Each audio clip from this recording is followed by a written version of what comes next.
Hey, what's going on, guys? My name is Kjwippy, and welcome to a video to... Hi, what's going on, guys? My name is Kjwippy, and I'm doing a tier list today.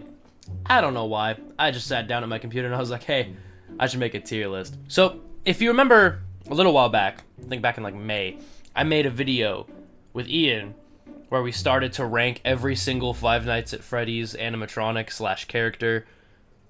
We still have yet to finish doing that, but I wanted to do a ranking of every single FNAF game. Now, I found a tier list that has literally every canon FNAF game, or like every game that falls underneath the FNAF properties, which includes the Fanverse games, I guess. I haven't played really any of them, but yeah, so we're gonna do it. I am gonna add a tier. We're gonna get rid of D tier. We're just gonna make it F, and then we're gonna add row below, and it'll be never played. First of all is the Five Nights at Freddy's 1, right? The thing that started it all. And quite honestly, I'm pretty sure a lot of people will agree this thing goes in S tier. It has to go in S tier, right? It's gotta. Because it solidified the growth of the franchise already. It created the opportunities that the franchise has.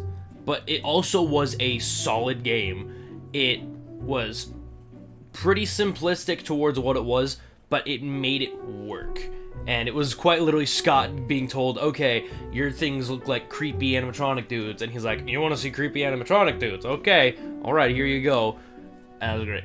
Five Nights at Freddy's 1 is probably the strongest FNAF game. Probably because it only has itself to work off of. It's not trying to tie together the lore of like 19 other games. Even for as little as we knew about the franchise, it still was incredibly solid of a game. And it was creepy, it was unsettling, you didn't quite know what was going on or why these things wanted to kill you. I loved it. I thought S tier, perfect. The character design is awesome, the map design, it's fluid, it makes sense. It's great, I love it. FNAF 2. See, FNAF 2 introduces more lore, which is great. It introduces a lot more characters,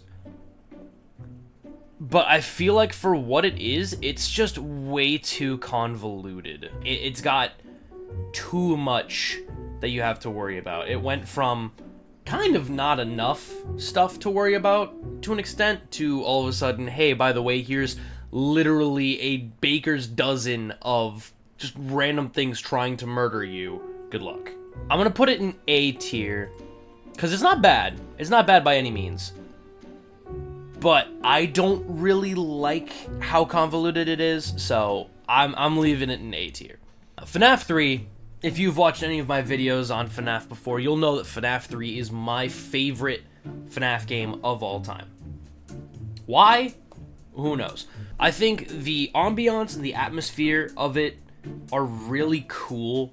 I really like it. I think like the techie sound effects and stuff in the comparison from the older games beyond that, where it's like, you know, they're set in the 80s, so obviously they're gonna have that older style camera system, whatever, but then you're set 30 years into the future, where now all of a sudden you've got the more high-tech stuff, you've got this amalgamation of terror that is Springtrap, you know, you've got all these different elements working towards it, not to mention we got our first ending for FNAF before the 97 other games came out after that. We got kind of a closure to part of the story of FNAF. You know, we got the missing kids, their spirits were freed from the animatronics, they got their revenge on William Afton, and the souls were freed by the puppet, and the happiest day was had, right? As far as the story at that point goes. So, I don't know. I thought it was a really solid game. A lot of people hated it because it was too easy and Springtrap's jump scare was garbage, but I really liked it, and y'all might hate me if I put it in S tier. I'm not sure if I want to put it in S tier just because it doesn't have as good jump scares. I'll 100% admit that. But I just love it so much. So I'll put it in A tier, but higher up than FNAF 2, because I just don't like FNAF 2. Now FNAF 4 also raised a lot of questions, because now all of a sudden we're playing as a child in someone, you know, in some creepy bedroom being hunted by these nightmare animatronics. And I think, honestly, I'm pretty sure that this goes in S tier just because the designs are sick. I love it. The in-between night mini games were great. The ambiance, the vibes, all the different things of this game, I think are just absolutely perfect. And I think FNAF 4 also goes in S tier because it's seriously just, oh, chef's kiss. All right, sister location. That's a great question because I haven't personally played Sister Location, but I think because, you know, it was the new era of FNAF, right? We went from the originals that started the story. We had like Sister Location through like Ultimate Custom Night, which kind of like bookended that chunk of the story, and then from there we move on to the more sci-fi type horror of Help Wanted forward, right? So I think I'm gonna go ahead and put Sister Location also in A tier, and I'll put it below FNAF 2. And I know that I have a section for never played, but I know what all has been done. Like I know pretty much the entirety of the game, and I know that there's also that stupid spring lock level, whatever, that you have to constantly wind the things and wiggle around while the mini arenas are entering you or something. It was a dumb level, but it's not a bad game. It's not a bad game. I'm gonna leave it in A, low A. Okay, Pizzeria Simulator. This one kind of flipped the script on us, and it gave us both the daytime and the nighttime of the game. And it had a very interesting way of bringing everyone together to finish them all off, right? I'm gonna put it in B tier. The only reason, I don't know, I don't really like Pizzeria Simulator all that much. I think the only redeeming qualities of it are its lore, especially the speech from Henry at the end of the game. It's such a good speech. But I think beyond that, it's kind of eh. I mean, I do like that they had it where you're not on a time-based thing, you're more on a task-based thing, where instead of being able to leave at 6 a.m., you leave when your work is done. So that was cool, but the jump scares are kind of eh. The design for Scrap Trap is garbage. I don't know why his forehead is so big, but I don't like it. So I'm gonna leave that in B. I'm gonna leave that in B tier. Ultimate Custom Night. Now this isn't really a mainline game. It's kind of a spin-off, if I'm correct. Its lore is basically that you're William Afton in purgatory, constantly being killed over and over and over again by the sins of your past, right? So for what it is, it's pretty cool. I like that they introduced the keyboard controls. You could actually like use the different keys to do stuff rather than having to click all over the place all the time. And that was something that I wish we had since FNAF 1. I love being able to open and close the doors with A and D. I love being able to bring up the camera with S. You know, it's like being able to do all these things just from your keyboard is so much nicer than having to flick your mouse all over the place. So I think that redeems it a lot, but I also think that 50-20 mode is just stupidly hard. It's not impossible, we've seen people beat it before, but yeah, no, it's hard. And I think the best I've done is I've maybe completed 2 of the preset like selections that you can do. I think it was like the girls' night out and then the all bears one or something. I don't remember, but it's hard, and I'm stupid, so that doesn't help. I'll put it low B. Low B. It's not bad. It's not bad. All right, Help Wanted 1. Help Wanted 1 is fantastic. Bringing the original FNAF games into VR is such a good idea, and I don't really know how we didn't get it sooner, you know? I mean, I guess the technology of our time. Yeah, no, it's definitely up there. It's very high quality, very interesting levels too, because it's got the original 3 games, but then it also has different like fun game modes and stuff where you're doing vent repair, or you're doing like the plush trap mini game from FNAF 4. You're doing different things like that where it spices up the gameplay a bit. I think this is another S tier. I'm not gonna lie, I really liked Help Wanted. And there's also a non-VR version too, so I mean, if you don't do VR, you can still play it. That's pretty nice. Now, I'm just now realizing that this is not in order of the game's releases, so that's interesting. But FNAF Help Wanted 2. Help Wanted 2, I think, so there was a lot more improved from Help Wanted 1 that they added in Help Wanted 2. Obviously, we had a lot of the security breach animatronics. We had a lot of the sister location stuff that was added. We only saw a little bit of that from the first Help Wanted. And sister location in VR is terrifying. It's horrible. I hate it. It's cool, don't get me wrong, I think it's very well done, but I hate it because I'm afraid. One of the issues that I had with it was there was a lot going on that, you know, was like very much like, oh, look at this new technology that we have with the eye tracking software.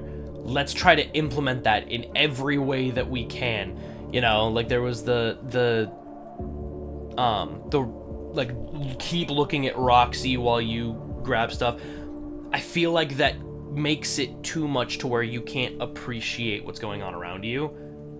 And then similarly with the Mystic Hippo minigame, apparently you can actually have it function and it like you can look at whatever cards and it will detect which one you're looking at. But beyond that, Mystic Hippo has like no purpose other than saying, "Oh, a secret has been revealed." So it's just I don't know. It felt like it was more of just like a showing off the cool technology that they're making, but not really going further beyond that too much. So I don't know. I'm gonna put it in B tier. I don't have as much fond memories with Help Wanted 2 than I do with 1.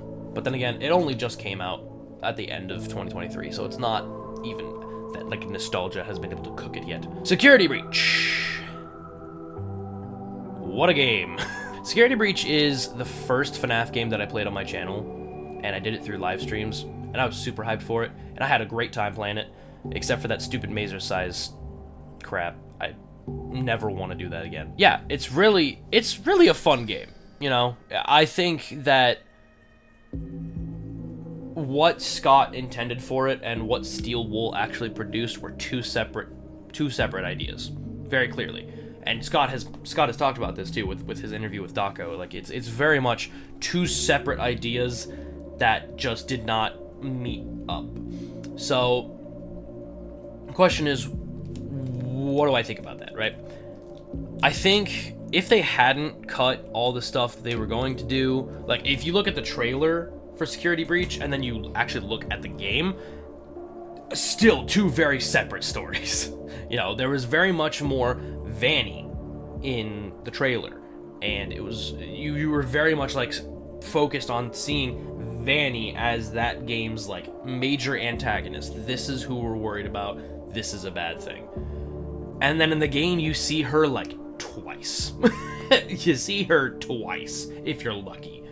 So I don't know where I want to leave it, because I also really like the game. I love the concept of a giant free roam FNAF Pizzaplex mall thing. Genuinely, I love the ambiance, I love the vibe, I love the environment, I love the characters. It's such a good game, but the story is just... Not to mention how buggy it was when it first came out. It's still really buggy, but like, my god. I want to put it in B tier, but I feel like, to be fair, I should put it in C tier. I'm gonna put it in B. This is my tier list. I can decide whatever I want. Alright, FNAF World. I've only played FNAF World once. For like an hour. and then I haven't played it since. FNAF World's cool. I feel like it can use a lot more polish. You know, I mean, obviously it's supposed to be that more goofy style RPG game like Scott has made in the past before FNAF, maybe this was his way to kind of pull that back to the spotlight by using characters that people did really like. So I feel like the execution was just off. You know, it's very, I don't want to say klutzy, but like it's very like mishmash. You know, the overlays and stuff aren't that pleasant. You know, I mean, it's a very happy game. You know, the music's bump. I will say the music of most if not all FNAF games are just bumping. With FNAF World, it's like there's just so much going on at once, and there's like no way that it really like tells you, okay, when you go into a fight, you're just sporadically fighting for your life. There's no turn-based thing. It just when it decides that you can play, you can play. I don't like that. I'll admit, I'm gonna put it in C tier. FNAF World is a C tier game to me, and that's where I'm gonna leave that, because I think it's just 5 Laps at Freddy's. I haven't played that yet. I haven't played the demo yet. I want to. I just haven't gotten around to do it yet. So I'm gonna put that in never played. I don't have an opinion on that yet. I don't know anything about it. I don't know. Freddy in Space. Wasn't this a platform like shooter game or something? I have also never played this. I haven't played either of the Freddy in Spaces, and I haven't played the Freddy Five Nights at Freddy's Security Breach Fury, what the Street Fighter equivalent, I guess. I haven't played that. Then we have One Night at Flumpty's, which I played a long time ago, and I thought it was a pretty solid game. I didn't realize that all of those games fall under the Fanverse. That's cool. But yeah, I haven't played One Night at Flumpty's in a long time. But from what I remember, it's pretty solid. I think the 2D art style is really nice. I like the randomness of the characters too. So I'm gonna put that solid B tier. I haven't played 2, and I haven't played 3 because I don't think it's out yet. Is it? I also have not played Pop Goes Arcade, but I have played My Pop Goes. I just played that a little while ago when it came out, and it was fun. I enjoyed it. It was not what I was expecting, but that's not a bad thing. I think for what it was a fun little game. And I think it provided some challenge. There wasn't a whole lot beyond just going and... No, there were the minigame modes. That's right, where you could go fishing and you could, like, do other stuff. B tier. B tier. B tier is pretty cool. I like B tier. Alright, next up we have the Joy of Creation. Now, I haven't played the original story mode, but I've seen people play it. And it looks cool. Obviously, free roam FNAF games are always very hit or miss, because either the animatronics are stupidly broken and they move at just stupid sporadic rates, or they're dumb and you can run around with no problem and there's basically no threat. Joy of Creation presents itself in a window where you are still helpless, right? It's that same original FNAF vibe where you are stuck in this spot, they are coming for you. And so you have to wander around this space, figure out what you're doing, while also fighting them off. I love that. I love that. And then the new demo that just came out last month was great. I had a blast playing it. I was terrified for my life, but I had fun. I'm going to put this in A tier. I'm going to put it in A tier. It's not a perfect game. Obviously, there are times where it's like, nope, I didn't click that, but the angles are weird, right? So I think, yeah, A tier is probably a solid spot for that. And then Into the Pit. So I just finished playing that, and it was fun. I think the art style was phenomenal. Phenomenal art style, and it was a big, like, change in direction from what we'd seen from FNAF so far, where now you were straight up this 2D scroller game, and still running for your life in terrifying sequences. It was great. My only issue with the game is it felt a lot like a fetch quest game. It was very much just, okay, I need to get through this door, but first I need to find a key. Let me go find a key. Oh, there's the key, but I need to go get myself a pizza slice to distract Chica, so let me go back to the present to go get a pizza slice. Oh, but I have to distract Jeff, so let's set a rat loose so I can go steal a pizza so I can distract Chica to go grab the key to go open the door. Is very much like fetch quest and like constantly just running around away from where you're supposed to be going. So, I don't know. I also feel like the layout of the location could have been a little bit better. I feel like there was a lot in that bottom level, and then like barely anything in those upper 2 levels that you could really do. So I feel like maybe spacing those out a little bit differently, or at least adding a bathroom somewhere for the kids to poop when they eat so much pizza, because that's, I don't know. Into the Pit was a solid A tier game. I'll say it. There were a lot of references to the other Fazbear Frights books too. I know that Scott's talking about that he wants them to do a fetch game too, so I'm excited to see if and or when that happens. But yeah, no, I enjoyed it. It was pretty good. And finally, we have FNAF AR. I didn't play this because I don't like AR games. I don't like mobile games, and I don't like AR games. So immediately this one was off of my list. But for what it was, it made a lot of like interesting lore connections for Vanny, or Vanessa, I guess, with like the different ways that the Fazbear Entertainment Corporation did all their stuff. So there was important stuff with that, but a lot of it was just like, oh hey, here's the goofy haha clown Springtrap skin, or Shamrock Freddy. You know, it's just that. I don't know. I don't like it. I think the designs were pretty interesting, but beyond that, I'm like, I don't know. So that's gonna go in C tier. And I'm not sure how I feel about it. I still hate that FNAF 3 is an A tier. I could move it, but I'm not going to, because I don't want to make you guys any more upset than I may have already had by putting FNAF 3 over FNAF 2. So, if you guys enjoyed this video, please leave a like and subscribe. And if you would change anything on this tier list, let me know in the comments what you would change. And please don't be mean, because I'll be sad, and that makes me feel bad. But until the next video, I hope you all stay safe. I love you all, and I will see you in the next video. Bye!